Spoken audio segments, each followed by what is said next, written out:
Très bien. Ben, écoutez, bonjour à tous. Donc, nous allons démarrer cette deuxième conférence qui concerne le business plan. Le business plan, c'est un outil transverse qui va vous servir dans toutes les parties, à tout moment, dans la création et dans le développement de l'entreprise. C'est un outil de référence qu'on voit chez Créactif, à la fois dans des formations spécifiques business plan et à la fois dans beaucoup d'autres formations sur des métiers particuliers dans lesquels on a besoin, à un moment ou à un autre, de réaliser son business plan.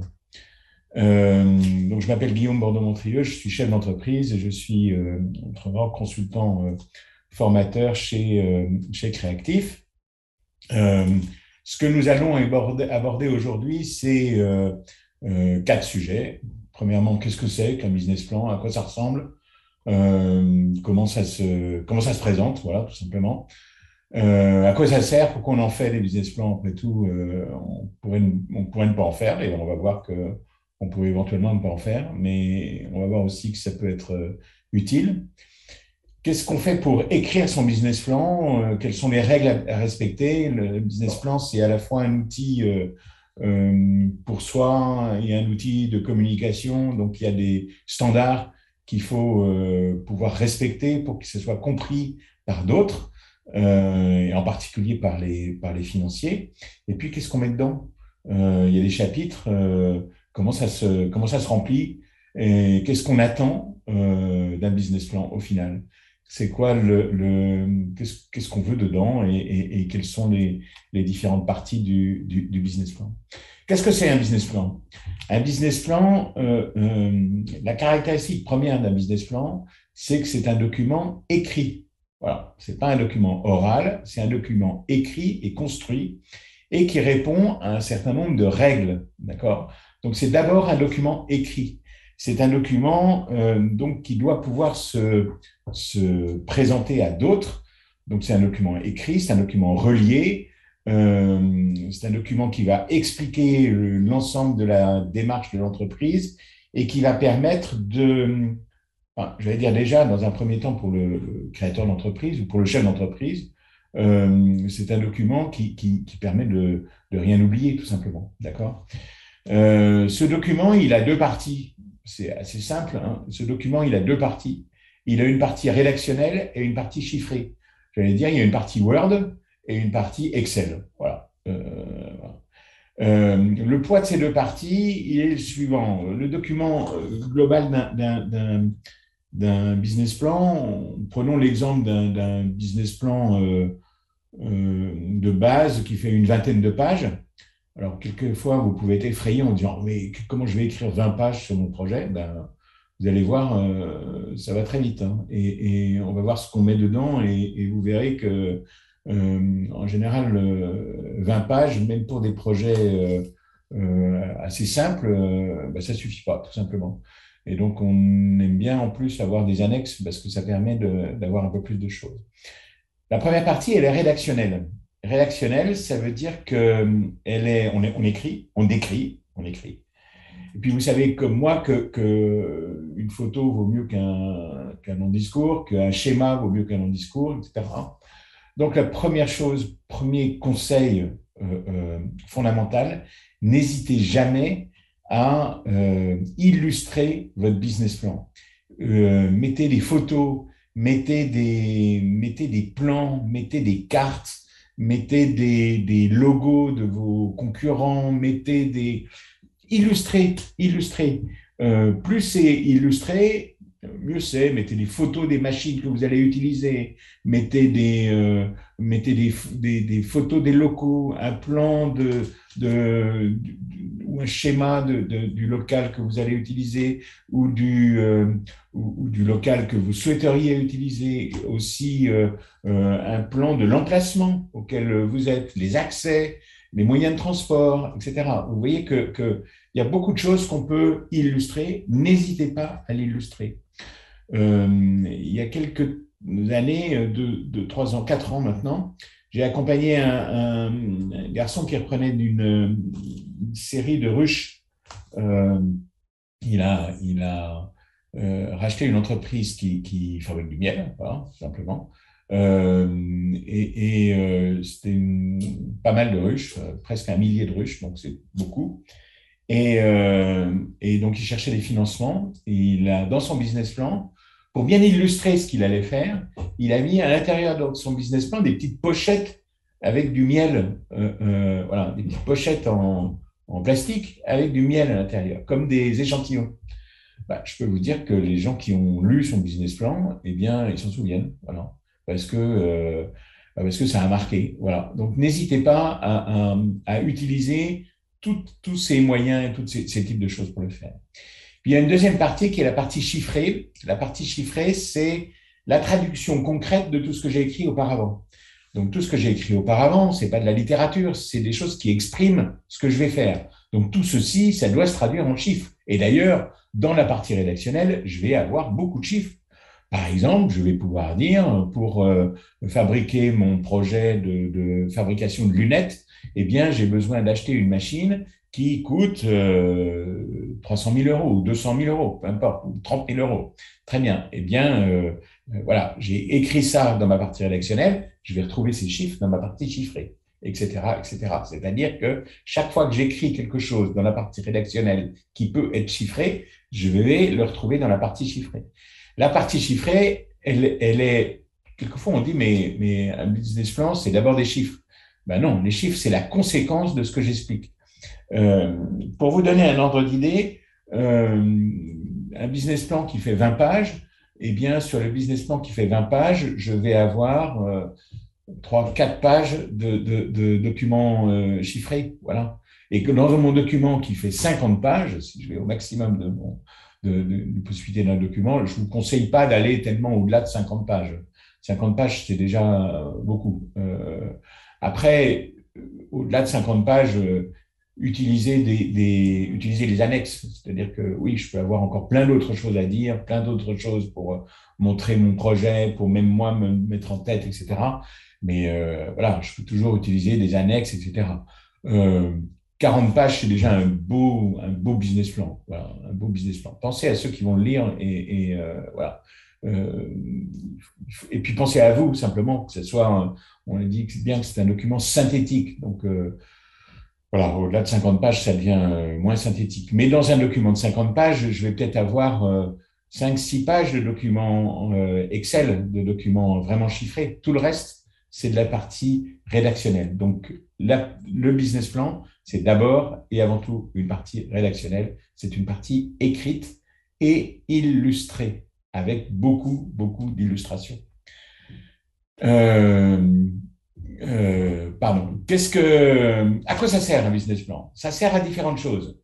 Ça sert, comme dit le proverbe chinois, dont je n'ai pas retrouvé exactement l'auteur, mais qui est bien connu, la valeur du général réside dans sa stratégie et dans sa feuille de route, et non dans son courage et sa seule volonté. Quand j'entreprends, quand je crée une entreprise, oui, j'ai de la volonté d'abord, puis souvent j'ai beaucoup de courage. J'ai de la volonté et du courage. Mais la vérité, c'est qu'il faut que j'ai une feuille de route et une stratégie.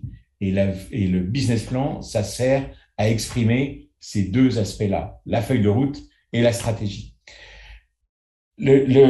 Le business plan, c'est d'abord un outil pour le créateur ou pour le repreneur d'entreprise. C'est d'abord pour vous. Le business plan, il est d'abord pour vous. Ça veut dire que même si j'ai pas de fonds, besoin d'aller chercher de l'argent, solliciter une aide extérieure, etc., le business plan, il n'en demeure pas moins que c'est extrêmement utile. Et donc, le business plan, il va me permettre, premièrement, à moi, de piloter mon projet, où je vais. Il va me permettre de décrire une feuille de route. Et vous verrez qu'à l'intérieur de ce business plan, d'ailleurs, j'ai ma feuille de route. Mais pour écrire une feuille de route qui soit valable et qui soit positive, eh bien, il va falloir que j'ai détaillé où je vais. Et donc, il va me permettre de décrire ça d'une manière extrêmement précise. La deuxième chose, c'est consolider l'idée de l'entreprise. Consolider l'idée de l'entreprise, quand j'écris, Vous voyez, hier, j'étais avec une personne qui veut se lancer dans du consulting. Eh bien, en parlant avec elle, en la faisant décrire effectivement son projet, eh bien, j'ai vu que elle a constaté, et nous avons constaté ensemble, que son projet, au fur et à mesure de notre conversation, de l'approfondir son idée, eh bien, il s'éclaircissait. Et imaginez, on est parti d'une idée un peu vague, un peu floue, et puis on a débouché sur quelque chose d'extrêmement concret qui est qui je dois voir pour faire progresser mon idée, quels sont mes premiers clients, où ils seront, à quel prix je vais vendre, etc. Et on a débouché sur ça, simplement en creusant son idée de base, en creusant son idée de base.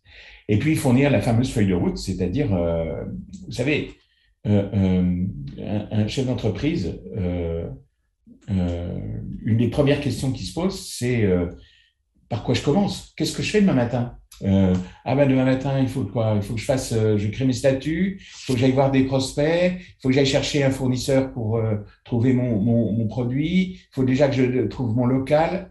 Qu'est-ce que je fais? D'accord? Eh bien, la feuille de route, elle est évidemment essentielle parce que c'est ça ce qui va me guider dans tout simplement une chose qui est après très rationnelle et très concrète, c'est mon emploi du temps. Qu'est-ce que je fais demain matin? C'est quoi ma priorité? Qui j'appelle en premier? À qui j'écris en premier? Qui je vais voir? Quel problème je résous d'abord? Etc. D'accord? C'est le problème du chef d'entreprise, c'est vraiment structurer et organiser son temps. C'est un véritable gageur. Donc, cet outil du business plan, ça me permet de mieux structurer mon temps. Par où je commence, qu'est-ce qui est important, qu'est-ce qui est pas important, qu'est-ce que je peux faire par d'autres, qu'est-ce que je dois faire moi-même, etc. C'est d'abord donc un outil de travail pour le créateur. Le repreneur, c'est la même chose. Il a besoin de ce business plan parce que ça va lui donner la priorité, l'organisation de son temps, où je mets mon énergie, etc. Et puis la deuxième chose, c'est un outil de communication. C'est-à-dire que en ayant travaillé sur mon projet, en ayant écrit, puis réécrit mon business plan, puis affiné mon business plan, je vais beaucoup mieux, d'une manière beaucoup plus pertinente, communiquer autour de mon idée. Communiquer autour de mon idée, c'est utile pourquoi? C'est utile si je veux m'associer, c'est utile si je veux chercher des financements, c'est utile évidemment si je veux trouver des clients. Communiquer, c'est essentiel dans la démarche de l'entreprise. C'est comme ça que je vais trouver l'ensemble de mes clients. On va passer par quelques conseils pratiques, concrets de rédaction. La première chose, c'est être clair, précis et concis. On ne fait pas du Victor Hugo, hein. C'est pas un concours, on ne cherche pas à avoir le prix Goncourt, c'est pas le sujet. Donc, on fait des phrases courtes, des phrases qui sont sujet, verbe, complément, ça va très bien. Je ne fais pas des phrases alambiquées qui durent 4 lignes, dans lesquelles qui sont difficiles à exprimer, même si dans ma tête à moi, c'est très clair, mais il faut que ce soit très clair dans la tête de ceux qui me lisent. D'accord? Donc ça, c'est la première chose. La deuxième chose, c'est justifier tous ces arguments. Si je dis je suis sur un marché en croissance, ah bon? Du tout tient ça. Ben, je suis sur un marché en croissance, CF, le syndicat, la dernière information du syndicat professionnel de la restauration qui dit que le marché est en croissance, CF, l'article du journal des Échos du Temps qui dit que le marché est en croissance, etc., etc. Toujours justifier mes arguments, toujours trouver, quand je vais être interrogé ou quand je vais m'interroger moi-même sur ce que j'écris, ben, il faut que je puisse me dire, bah oui, je me suis basé là-dessus, sur quelque chose de sérieux. Méfions-nous des bruits, des Facebook non validés, etc., etc. Ça doit être concret. Encore une fois, on parle de choses concrètes et évidemment rigoureux. Ça doit rendre la lecture facile. Votre business plan, il va être lu par d'autres, surtout si vous en avez besoin pour monter votre dossier, pour exprimer votre dossier, etc. Il va être lu par d'autres. Donc, pensez aux autres. Et pensez surtout, vous voyez, par exemple, on dit ben, une banque, comment ça marche une banque? Ben, une banque, ça marche d'une manière assez structurée. C'est-à-dire que, ben, mettons, tous les mardis matins, il va y avoir le comité d'engagement de la banque Et donc, ben, c'est jamais un banquier tout seul une personne toute seule qui va décider si oui ou non elle vous prête de l'argent. Donc, on va réunir, mettons, une dizaine de personnes qui vont avoir lu chacun 7 ou 8 dossiers, d'accord? Eh ben, pensez, vous devez être le dossier, si possible, le plus agréable à lire, parce que ben, tout simplement, ça fera bonne impression et ça permettra aux gens de se dire, ben, si le dossier est facile à lire, ça veut dire que le créateur a les idées claires. S'il a les idées claires, je peux lui faire confiance et ça incitera la confiance autour de vous. Donc, rendez la lecture aisée. Il y a des choses assez simples pour faire ça. Expliquer les termes techniques, soit une petite note en bas de page, hein, quand on a toujours des termes un peu techniques qui sont un peu compliqués, ou un petit glossaire, un petit résumé, un petit lexique en début ou d'écriture. Enfin, voilà, essayez de faire ça. Être convaincant, c'est justifier tous les arguments. Voilà, il faut être convaincant. S'adapter à son public. S'adapter à son public, ce que je peux vous dire, c'est que, par exemple, toutes les banques ou tous les organismes ne réfléchissent pas de la même manière. Tout simplement, bah, si vous présentez votre dossier je sais pas, à Pôle emploi pour avoir l'ACRE et puis à une banque pour avoir un prêt, ben, pas forcément exactement les mêmes critères. Et donc, ben, il ne faut pas hésiter à s'adapter. Moi, il m'est arrivé de présenter des business plans à 2 banques différentes, pas exactement avec les mêmes chiffres, parce que je savais que vous savez, un business plan, ça va présenter des chiffres à un an, 2 ans, 3 ans. Bon, c'est difficile on peut jamais être sûr, évidemment. Donc voilà, si je présente un chiffre d'affaires un peu plus élevé à une banque qu'à une autre, où est le problème? C'est pas très grave. En tous les cas, je m'adapte à mon public et j'écoute ce qu'il veut. Et puis, mentionner ses points faibles, en tous les cas, m'enseigner les points d'amélioration, ce sur quoi je vais prioriser mon travail, ce sur quoi je vais développer et ce dont je vais m'occuper le plus rapidement possible. Alors, les erreurs que je dois essayer d'éviter, c'est d'être trop théorique, hein. Encore une fois, soyez concret, imaginez des photos, des images, etc. Au moins, ça donne des choses très concrètes. L'étude de marché, on va revenir sur l'étude de marché, ce qu'on fait, ben, voilà, il faut qu'elle soit approfondie. Il y a plusieurs études de marché possibles et il faut peut-être en faire au moins une ou deux, peut-être deux plutôt qu'une. Trop long, oui, en tous les cas, trop long, ça veut dire trop verbeux. S'il est concret, il n'est pas trop long, hein. Sans explication claire, avec des prévisionnels financiers réalistes. Ben oui, il faut un prévisionnel financier qui soit réaliste. Réaliste, ça veut dire qu'il est basé sur ce que j'ai écrit auparavant, et donc normalement, c'est plutôt bien fait. Évidemment, c'est pas un travail bâclé, mais de toute façon, un business plan, entre le moment de votre première écriture du business plan et le moment où votre business plan sera terminé, où il sera fait, ben, votre business plan, vous allez l'écrire plusieurs fois. Et je dis ça souvent aux personnes que j'accompagne, eh bien, un business plan, en fait, la bonne version, ça sera peut-être la 15e ou la 16e version. Vous voyez. Donc, voilà, on va avoir une première version. Puis, voilà. Donc, faites-le. Un petit conseil, faites-le sous Word, hein, pour pouvoir pas être obligé de tout réécrire à chaque fois, faire simplement les modifications nouvelles. Et une mise en page non professionnelle, ben, voilà, par exemple, justifier un texte, le présenter correctement, présenter les mêmes choses, faire des têtes de chapitre, ben, on change de page, enfin, etc. Des choses qui fassent que c'est clair et que c'est relativement simple à utiliser. Si possible, paginez-le. C'est mieux quand il y a les numéros de page. C'est plus intéressant quand plusieurs personnes regardent le business plan ou lisent le business plan. Mais ça permet de dire, ah ben, page 12, j'ai vu qu'il y avait ça. Est-ce que vous pouvez m'expliquer le sujet? Enfin bref, etc. C'est plus simple à faire. Pensez encore une fois à ceux qui lisent. Voilà les chapitres d'un business plan. Voilà ce qu'on doit trouver dans un business plan. La première chose, c'est la synthèse. La synthèse, c'est la quatrième de couverture d'un livre. Vous savez, quand vous achetez un livre, ben, vous regardez la quatrième de couverture, c'est-à-dire vous retournez le livre, puis vous dites, vous avez le titre, puis vous retournez le livre, puis vous regardez, il y a un petit résumé qui vous explique ce que c'est. Ben, c'est ça la synthèse. Qu'est-ce que ça doit faire la synthèse? Ça doit me donner envie de lire le business plan. Ça me permet de comprendre dont vous allez parler et ça doit me donner envie de lire. On va revenir dessus, c'est assez compliqué. Ensuite, c'est les porteurs du projet. Les porteurs du projet, ben, c'est vous. Voilà, c'est vous. Il faut que vous expliquiez en quoi vous êtes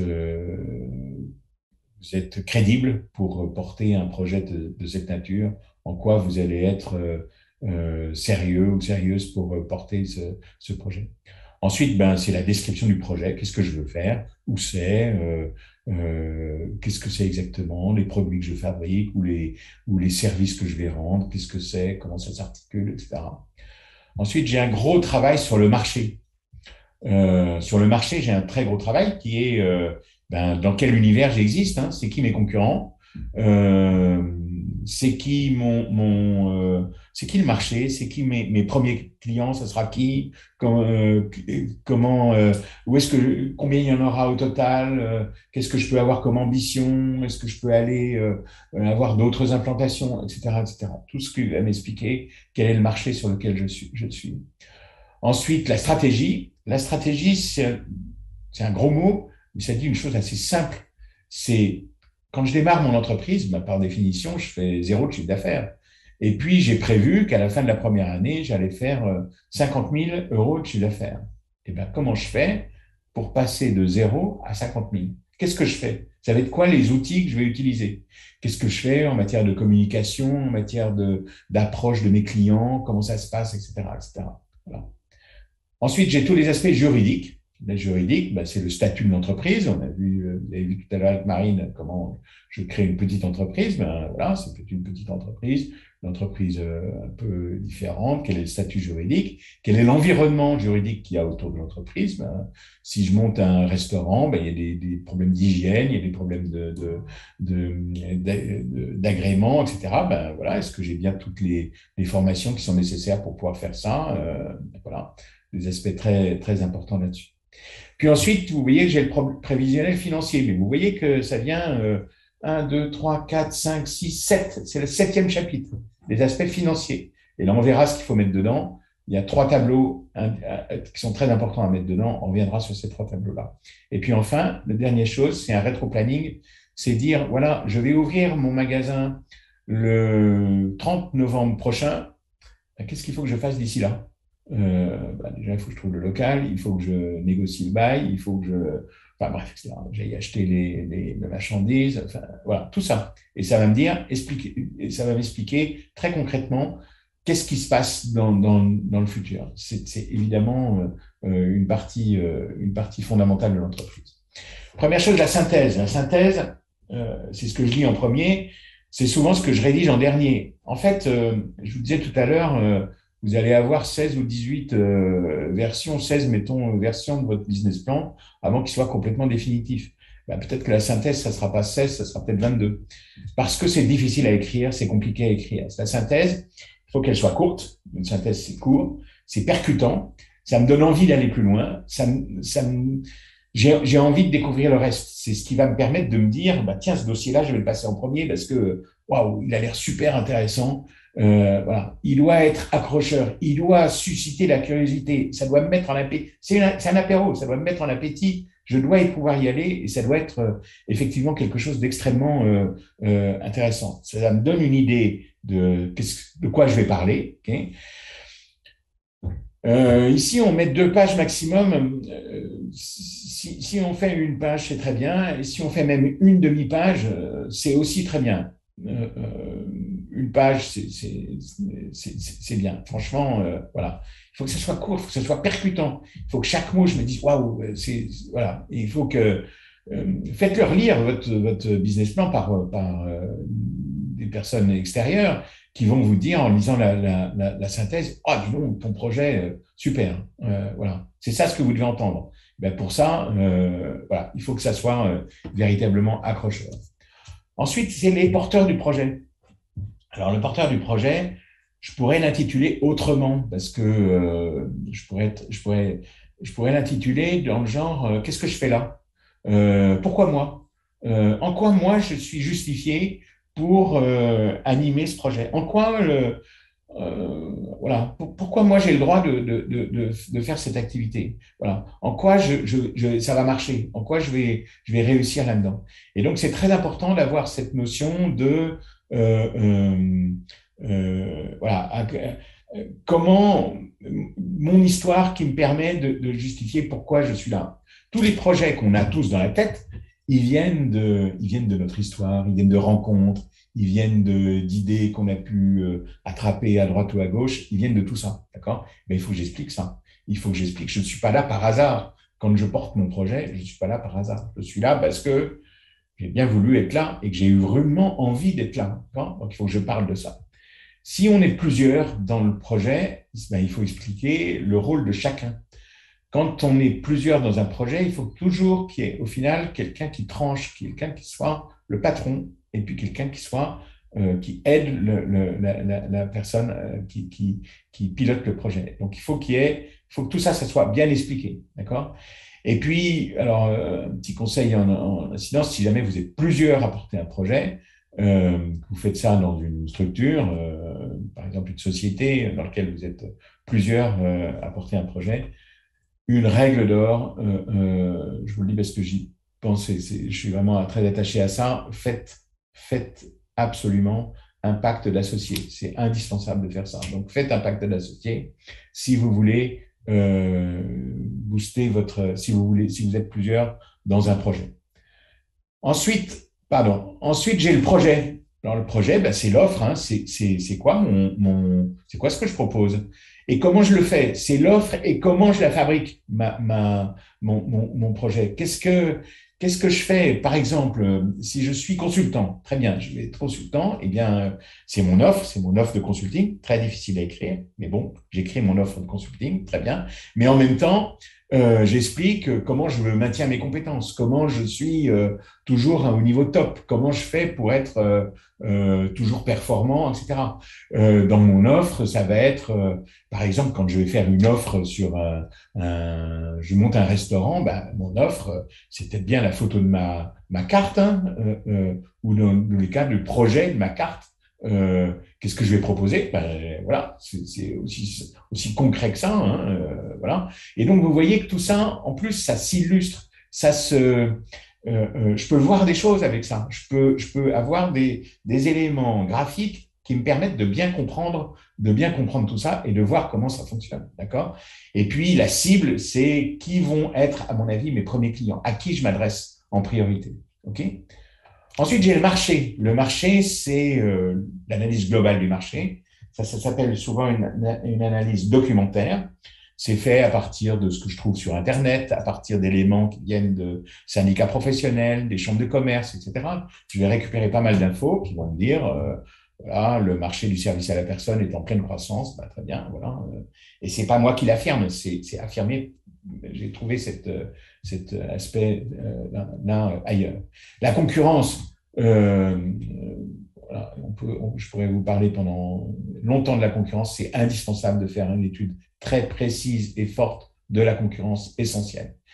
La clientèle du marché, c'est-à-dire ben, qui vont être les clients, c'est quoi leur profil, c'est quoi après, on va parler de personae, etc. On va parler de ma clientèle propre, quels sont mes clients, quels sont mes futurs clients. C'est très important de pouvoir les décrire. Ensuite, j'ai les fournisseurs, les prestataires avec lesquels je vais travailler pour développer mon produit. Ensuite, j'ai la stratégie. La stratégie, c'est la stratégie à court terme. C'est voilà, c'est mon objectif de l'année, c'est encore une fois de faire 30 000 euros de chiffre d'affaires. Ben, qu'est-ce que je fais pour les faire? Et donc là, j'ai fait l'analyse stratégique avec quelque chose qui est assez simple, mais qui est très important à pouvoir utiliser. Et qu'on apprend bien à utiliser chez Creative, ça c'est clair. Une matrice de force et faiblesse, un SWOT. SWOT, vous voyez, c'est les mots en anglais pour faire plus chic, mais force, faiblesse, menace, opportunité. Voilà, ça s'appelle un SWOT et c'est très intéressant de regarder où je suis, c'est quoi mes atouts, c'est quoi, voilà, à quoi il faut que je fasse attention, etc. La stratégie d'entrée sur le marché, la stratégie de communication, et puis évidemment la stratégie de développement à moyen terme, où est-ce que je me vois. Et puis il faut que j'ai une vision, d'accord? Si je regarde ça, je vais revenir après sur le nombre de pages par secteur, par couche. Ensuite, j'ai les aspects juridiques. Les aspects juridiques, ben, c'est la réglementation de l'activité. Est-ce qu'il y a une réglementation ou pas? Où est-ce que je me renseigne pour ça? Ben, je me renseigne pour ça souvent à la préfecture, souvent là aussi dans les syndicats professionnels. Voilà, le statut juridique. Est-ce que je fais une micro-entreprise, une SAS, une CRL ou une autre chose, une association d'organisation, pourquoi pas? Protection, mon projet est protégé, est-ce que j'ai déposé le nom à l'INPI ou est-ce que j'ai au contraire fait un travail voilà, simplement de bloquer le nom de domaine, etc. Ensuite, j'ai le pacte d'associés, dans lequel là, je décris d'une manière plus précise mon pacte d'associés, dont j'ai parlé déjà tout à l'heure, vous savez, dans la partie qui est là. Et puis ensuite, je vais avoir la traduction, ça c'est, voilà. Et ensuite, je vais avoir la traduction chiffrée du projet. Là, j'ai forcément 3 tableaux qui sont indispensables. Le premier tableau, ça répond à la question de combien j'ai besoin pour démarrer. J'ai besoin de combien d'argent pour démarrer? Voilà. Quelquefois, j'ai besoin de pas grand-chose, hein. La majorité des entreprises en France démarrent avec moins de 2 000 euros. Donc, voilà, je ne suis pas obligé d'avoir beaucoup d'argent, mais combien? Et puis, du coup, combien est-ce que je les ai? Est-ce que je l'ai cet argent-là? Ou est-ce que je dois demander de l'argent, trouver de l'argent, une aide, voilà. Comment je trouve cet argent-là? J'ai besoin de 5 000 euros. Très bien. Ça, c'est ce dont j'ai besoin, les besoins. Et c'est quoi mes ressources? Ben, comment je trouve mes 5 000 euros en question?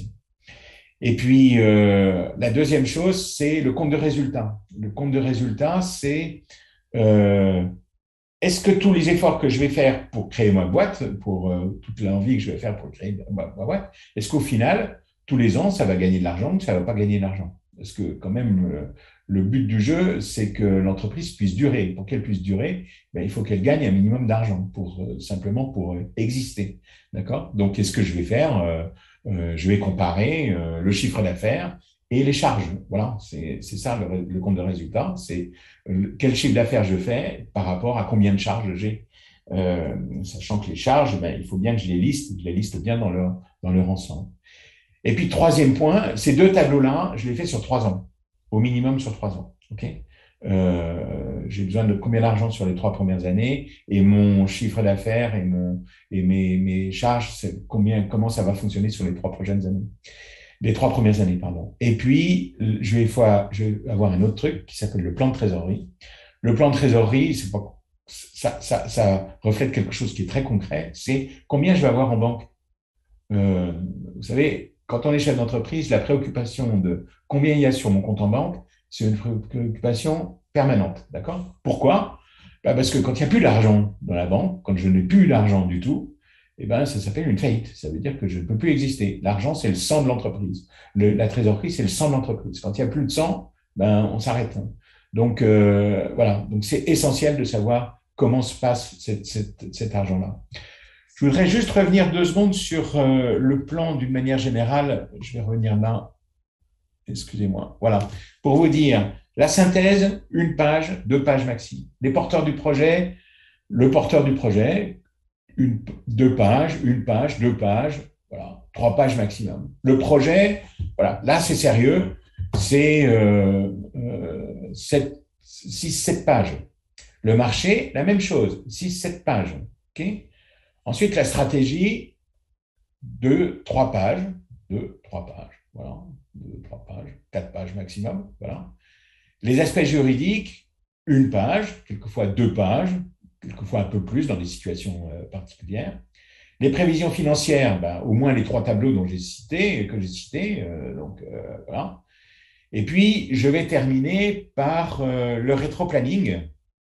Le rétroplanning, il est là, on va y arriver. Le rétroplanning, il est là. C'est, ben voilà, je veux inaugurer mon entreprise en mars 2023. Je vous conseille même de dire pas mars 2023, mais le 12 mars 2023. Voilà. Soyez précis dans votre date de lancement de l'entreprise. Soyez très précis dans la date de lancement de l'entreprise. Et puis, ben voilà, comment je fais qu'est-ce que j'ai à faire, voilà. Et ça va me faire c'est ça ma feuille de route, hein. Et vous voyez bien que ça, quand je démarre mon projet, ben, c'est difficile d'écrire tout ça d'une manière précise. C'est à force d'écrire, de réécrire, de retravailler dessus, etc., que je vais arriver à creuser chacun de ces éléments et d'être plus précis et pertinent dans chacun de ces éléments-là. Voilà, ça c'est mon rétro-planning tellement précieux, tellement précieux. Vous voyez bien que même si j'ai pas besoin d'aller chercher de l'argent auprès d'un banquier, donc d'avoir de faire partager mon business plan avec un financeur, j'ai besoin d'avoir ça, mon rétro-planning. Vous vous rendez compte, l'outil que c'est indispensable que j'ai ça. Qu'est-ce que je fais? Comment j'organise mon temps? C'est quoi mes priorités, etc. Pensez à ça, c'est fondamental. Ça montre bien que que dans cet aspect des choses, eh bien, le, le, le, le rétro-planning, enfin, le business plan, il va m'aider à fabriquer ce rétro-planning, il va m'aider à fabriquer ce qui est absolument indispensable pour tout chef d'entreprise, c'est comment j'organise mon temps, qu'est-ce que je fais, c'est quoi mes priorités, qui je vois demain matin, en quoi c'est utile, etc. Voilà. Ça, c'est l'outil fondamental du business plan et l'outil fondamental de ce qu'est le rétro-planning. J'ai essayé de tenir dans les temps, c'est jamais simple et facile, mais j'ai essayé de tenir dans les temps sur les choses. Est-ce que, Juliette, est-ce qu'on attend de faire un petit caout ou est-ce qu'on Oui, passe on a le temps. aux On va questions? faire un petit caout. On fait un petit caout? On va faire un petit caout. Hop. Allons faire un petit caout, très bien. Allons-y sur le petit caout. Donc, je vais partager mon écran. Donc, le même principe, alors pour ceux qui nous ont rejoints, le même principe que tout à l'heure. Donc, on va vous demander de soit scanner le QR code, soit de taper kahoot.it. Geoffrey va vous remettre le lien dans le chat et on va vous donner le code PIN. Hop, donc Le c'est en code PIN est en chargement. cours de chargement. Voilà qui arrive. Voilà le code Voilà. PIN. Et vous Si vous avez voulez le même, QR code je vous mets le QR code en grand en grand. Ah, flûte. et Pardon. on vous demande Voilà. de vous connecter. Vous avez le QR code. Allez-y, connectez-vous. Pas de problème. Et puis, on va faire quelques petites questions autour Donc, kahoot.it et le code PIN, c'est 947 32 20 pour ceux qui ne peuvent pas flasher le QR code.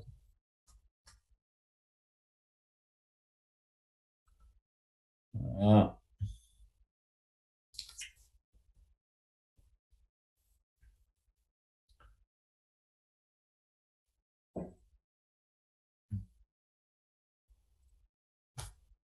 Formidable.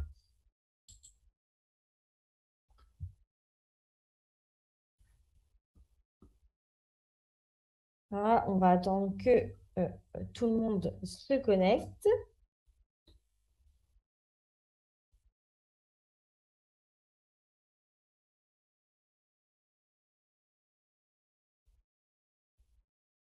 Donc, rappel, soit le flashcode, soit le kahoot.it et vous tapez le code PIN 947 32 20.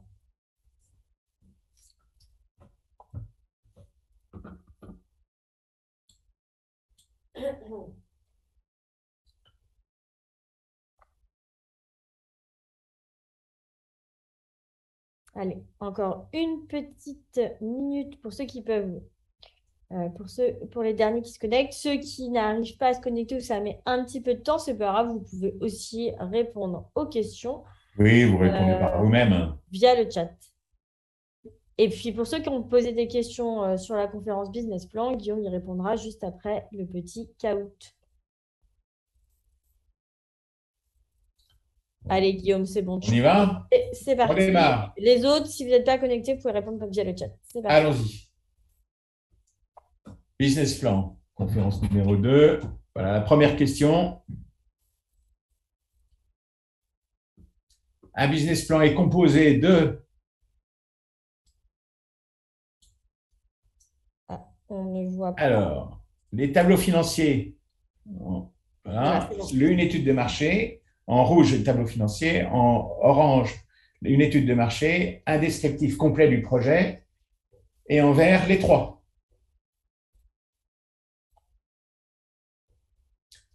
Vous avez 20 secondes. Eh bien voilà, les trois, bien sûr les trois. On a les trois dedans. Les tableaux financiers, c'est une partie du business plan. Évidemment, il y a le descriptif complet du projet, c'est aussi tout à fait juste. Et l'étude de marché, c'est central dans l'aspect du business plan. Donc bravo à vous. Vous avez bien écouté ce que ce qu'on a pu dire pendant cette petite présentation. OK? Je passe à la suivante, Oui, Juliette. c'est bon, tu peux passer à la Allons-y sur la suivante. suivante. La question suivante, la voici. Ah ben, c'était Anne qui était en premier. Voilà, avec les points qui sont attribués. Bravo à Anne et à Moss. Et puis à Matt, à DAF 83. Voilà. Alors, après, deuxième question. Le business plan, pourquoi c'est utile? Penser son projet et se poser les bonnes questions. Demander un financement auprès d'une banque, par exemple, ou les deux.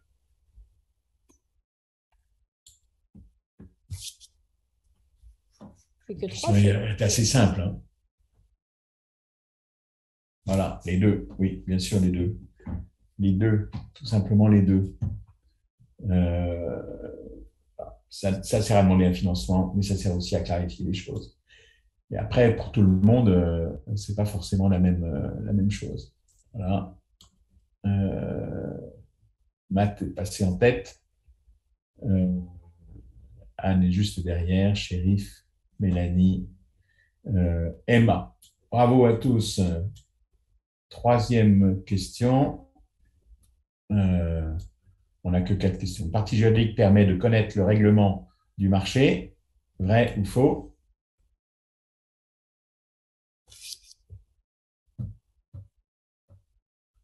Vous répondez vite, hein, bravo, hein.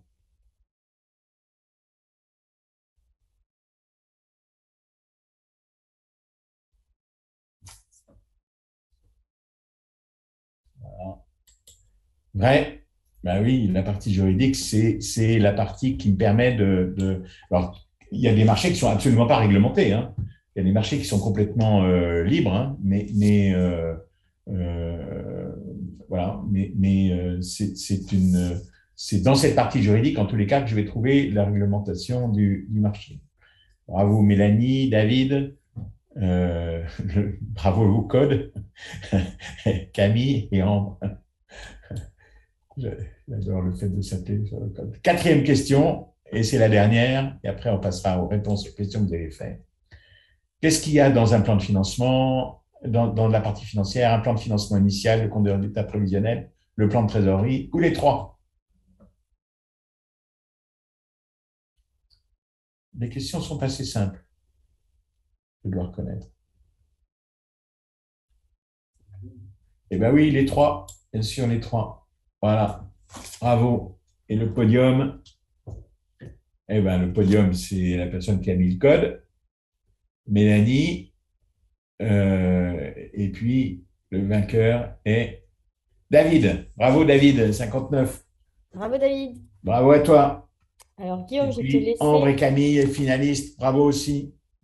je vais te laisser repartir, Je reviens te remettre sur la presse. sur la presse. Absolument. Donc, Voilà. on va passer aux questions-réponses Voilà. sur le Et donc, business. pensez à vous, je n'ai pas assez parlé, mais pensez à vous faire un diagnostic par créatif voilà, pour savoir où en est votre projet. Il y a une chose qui est essentielle dans la création d'entreprise, c'est d'être entouré, de se faire aider. Et de se faire aider, c'est pouvoir parler de son projet et d'avoir un retour critique, constructif bien sûr, mais critique sur son projet, en disant est-ce que tu as pensé à ça, pourquoi tu ne ferais pas ça, etc. Voilà. C'est le meilleur moyen d'avancer sur son projet. J'écoute les questions, Juliette, s'il y en a. Alors, on va regarder les petites questions. Morgane va vous remettre le lien dans le chat pour prendre rendez-vous. Sachez qu'on vient encore de débloquer des rendez-vous parce que c'était complet.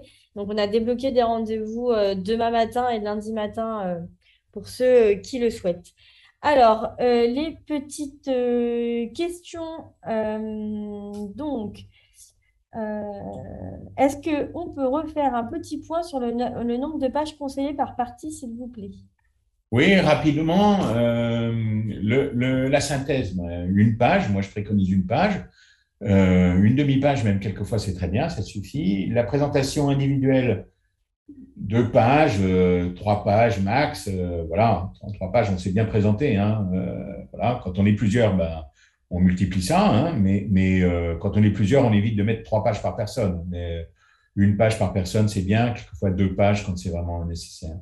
Ensuite, la présentation du projet, ça c'est une part. Les 2 parties longues, c'est la présentation du projet et l'étude de marché. La présentation du projet, ben, c'est costaud, c'est on va dire c'est 7-8 pages ou 6-7 pages, mettons, et puis l'étude de marché, 6-7 pages également, d'accord? L'étude de marché, elle doit être complète et elle doit montrer vraiment que je connais mon marché. Ça, c'est très, très important. Ensuite, j'ai à prendre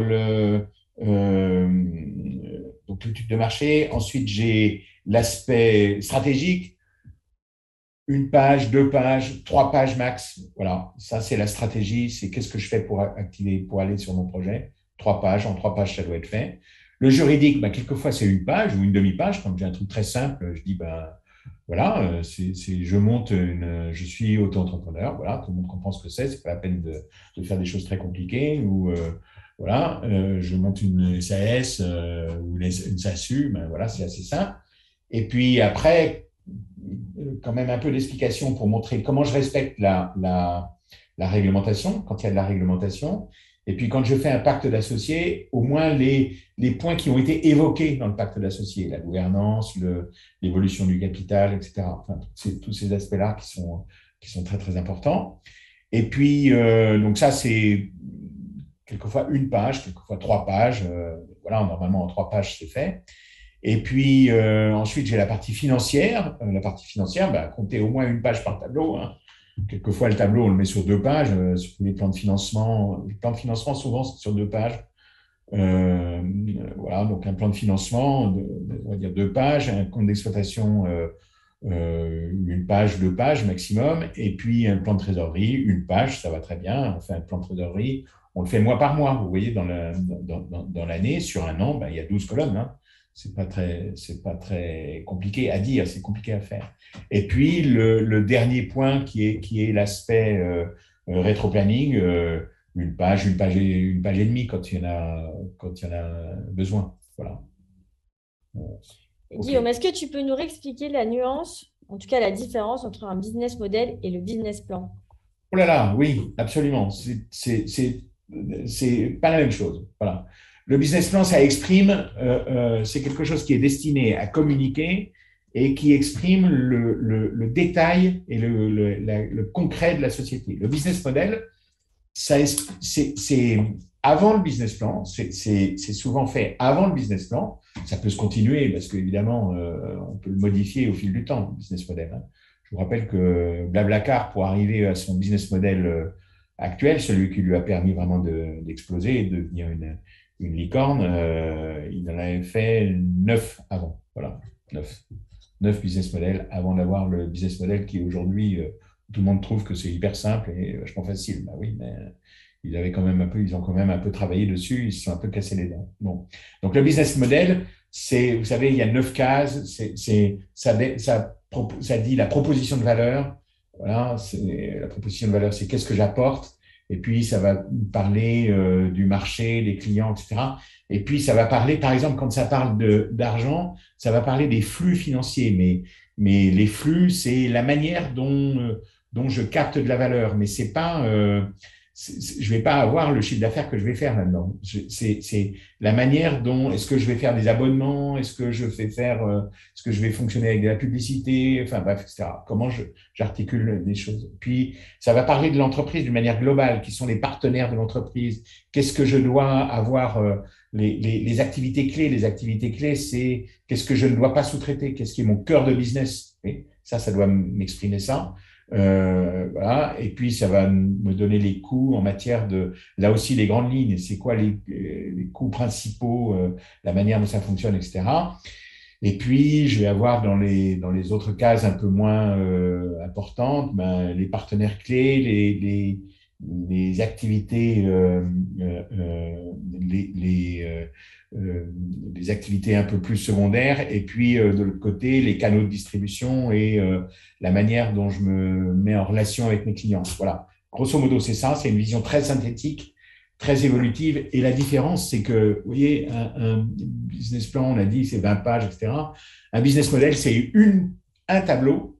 Voilà. C'est souvent un grand tableau. Enfin, c'est un tableau qui est grand, mais c'est exprimé avec des post-it. C'est-à-dire, c'est exprimé, c'est un mot c'est quelques mots par case. Vous voyez, c'est pas du tout, c'est très synthétique. Ça permet de réfléchir globalement à comment je structure mon entreprise, etc. Voilà. Donc, c'est deux outils complémentaires, très différents. Et le business model ne remplace pas le business plan et le business plan ne remplace pas le business model. Je n'ai pas besoin de faire des business models. Il y a des secteurs d'activité dans lesquels le business model n'est pas vraiment fondamentalement utile. Le business plan, si, il est utile en permanence. Voilà. Voilà ce qu'on peut dire. Alors, comment fait-on pour chiffrer son projet pour une création d'entreprise? Ah, grande question. Eh bien, on y va. On prend son crayon et on fait ligne à ligne. Eh bien, voilà. Pour ça, j'ai besoin pour faire mon activité, j'ai besoin d'acheter un ordinateur. Ah, ça coûte combien? J'ai besoin ensuite d'utiliser des locaux. Ben, il faut que je les loue ou je les achète. Alors, combien ça coûte si je les achète? Combien ça coûte si je les loue? Voilà. Ben, je vais rentrer dans le détail. C'est pour ça que vous voyez bien que quand je décris mon projet, derrière la description de mon projet, derrière le détail de mon projet, eh bien, je vais pouvoir mettre au fur et à mesure du temps des chiffres. Alors au début, on me dit ah ben oui mais je sais pas bien. Ben oui je sais pas bien, mais par exemple mon local, j'ai besoin d'un local. Je me dis tiens j'aimerais bien un local qui fasse 50 mètres carrés. Puis je me dis, ah, c'est bien, oui. Puis je vais visiter des locaux, je me dis, ah, maintenant 50 mètres carrés, je ne me rendais pas bien compte, mais c'est beaucoup trop petit, ou au contraire, c'est beaucoup trop grand, il faut que je réduise 20 mètres carrés, ça me suffirait bien. Bon, ben voilà, je vais affiner. Quand je vous disais que je fais 16 exemplaires de mon business plan, c'est que mon premier, il dit les choses que je pense. Voilà. Puis au fur et à mesure de mon travail, et de dépenses de mon énergie, je vais simplifier les choses pour moi et je vais rendre les choses plus précises et plus pertinentes pour pour mon projet. Voilà, c'est comme ça que ça va s'affiner. Et ne soyez pas inquiets si au début, on n'a pas beaucoup d'idées. Ben oui, mais on travaille à notre projet pour avoir des idées au fil du temps. Voilà. Comment on peut mesurer le nombre de clients potentiels sur sa zone de chalandise? Ouh, très belle question. Si on pouvait les mesurer d'une manière extrêmement précise, l'idée d'être chef d'entreprise perdrait son côté un peu piquant. Donc c'est compliqué, mais on va faire des hypothèses. On va dire, ben voilà, dans ma zone de chalandise, il y a, je sais pas, 30 000 personnes. 30 000 personnes, je vais ouvrir une boutique pour les femmes. Eh bien, 30 000 personnes, c'est 15 000 femmes, voilà. Il y a les enfants, voilà. Ben, finalement, ça concerne 10 000 personnes qui sont les femmes entre 20 et, je sais pas, plus de 70 ans. Et c'est ça ma clientèle. Ma clientèle auquel je m'adresse, c'est cette clientèle-là. Ben voilà, ça me fait tant de clientèle potentielle. Moi, je pense que si j'arrive à attraper 2% de cette clientèle, ben voilà, ça va me permettre de me dire ce que je vais faire en termes de chiffre d'affaires. Et puis après, je vais retravailler, affiner, poser des questions à mes prospects, etc. Ça, c'est des rôles de l'étude de marché qui va me permettre petit à petit d'affiner ces chiffres et d'être plus précis sur ces chiffres. Voilà. C'est comme ça que ça va se passer. Le business plan est-il obligatoire pour demander à Pôle emploi l'ACRE ou le déblocage direct des 45% d'allocations restantes? Ben, il est tout à fait possible que Pôle emploi vous le demande. Et si vous le demande, vous n'allez pas lui dire, ben non, je ne le fais pas. Voilà. Donc, s'il vous plaît, répondez à la demande de Pôle emploi. Ça vaut la peine d'avoir ça. Mais le Pôle emploi, le business plan, ce qu'il faut comprendre, c'est qu'il est d'abord utile pour vous. Il est d'abord utile pour le chef d'entreprise. Il est d'abord utile pour moi parce que il me permet de bien comprendre que, vous voyez, dans toute la liste qu'on a fait tout à l'heure, ben, vous voyez bien que je balaye tout. Et c'est-à-dire que au final, ben, j'oublie rien ou presque rien. C'est déjà pas mal. Si j'oublie un petit peu de choses, ben, c'est embêtant, mais c'est mieux si j'arrive à ne plus rien perdre et avoir tout balayé de l'ensemble de l'ensemble de mon projet et d'avoir une idée claire et précise de l'ensemble de mon projet. Voilà. Ça, c'est utile. Voilà. Est-il nécessaire de respecter tout ce formalisme en cas de société unipersonnelle, type SASU, et en l'absence de besoin de financement initial? Peut-on faire immatriculer sa société sans un business plan? Absolument oui, absolument.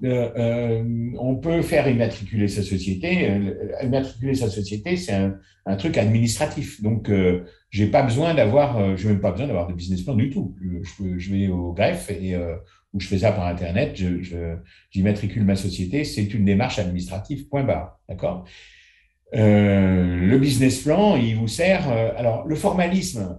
Vous voyez, le formalisme dont on a parlé là, c'est quoi? C'est pour se dire qu'est-ce que ça va représenter. Encore une fois, un business plan, c'est un document écrit pour que ça ait de la valeur, pour soi-même que ça ait de la valeur. Il faut que ce soit écrit pour que je puisse retravailler dessus. Vous avez vu tout à l'heure, on disait, mais comment est-ce que j'évalue mon chiffre d'affaires? Bah, mon chiffre d'affaires, je vais déjà faire une première hypothèse, puis je vais affiner, je vais mieux comprendre, je vais ouvrir ma gamme de produits, enfin bon voilà, tout ça, ça va me permettre d'être plus précis.